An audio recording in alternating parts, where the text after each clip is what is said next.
Rain in Kearney, nearly 6 inches last night. Officially, Hastings 2 1/3, 143 Grand Island. The heaviest amount, nearly 9.5 inches of rain at Elwood. And here is Kearney from our drone, and it is an absolute disaster. You can see the streets, I mean, the barricades and so forth. This is a high spot on the intersection. Of course, floodwaters that you don't even want to attempt to drive through. Flooding very extensive across the city, and it's all coming downhill. And so we will see more flooding and more rising of this water, and then compounding all of that, maybe more rain on the way. Other rainfall totals then across the region, heaviest to report, starting, of course, Elwood with that 9.5, 888 Loomis, 8.5 plus Riverdale, 8 1/3 Hildreth, 716 Odessa. In the Johnson Lake area, 7 1/4 Bertrand, 668, 6.5 Cozad, the Elm Creek area, just over 6 inches of rain. Here are storms building in Kansas, more in the Panhandle, northern Nebraska.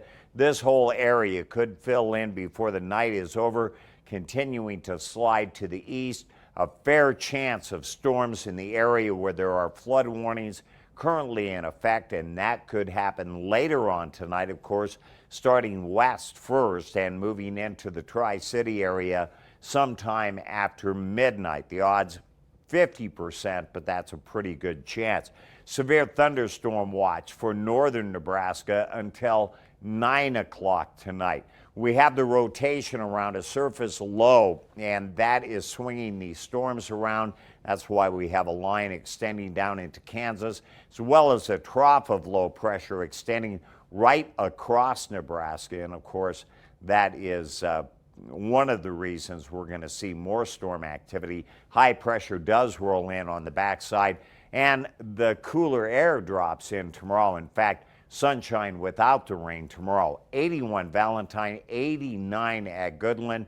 This is looking live from our Viero camera at the Viero Event Center, across the interstate at the Eunice Conference Center.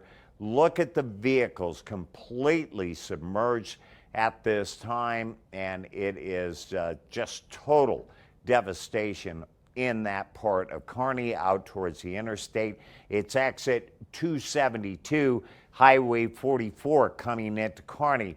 That is closed, and we will, of course, let you know that when it is open. I think coming out of Kearney, going back westbound, however, is open. 88 currently Kearney.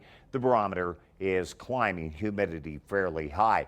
Very warm out there, 90 at McCook, cooler up north, 81 at Ainsworth, 91 in Omaha. GI currently at 90 degrees.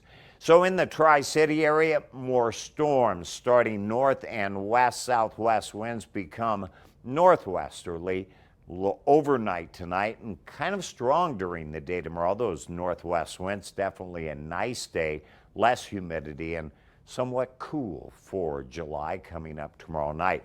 Already cool weather west tonight. Lows elsewhere mainly 60s. Highs tomorrow will average in the lower 80s, warmer in eastern Nebraska. 92 Friday. The heat really cranks up through Monday and the first part of next week.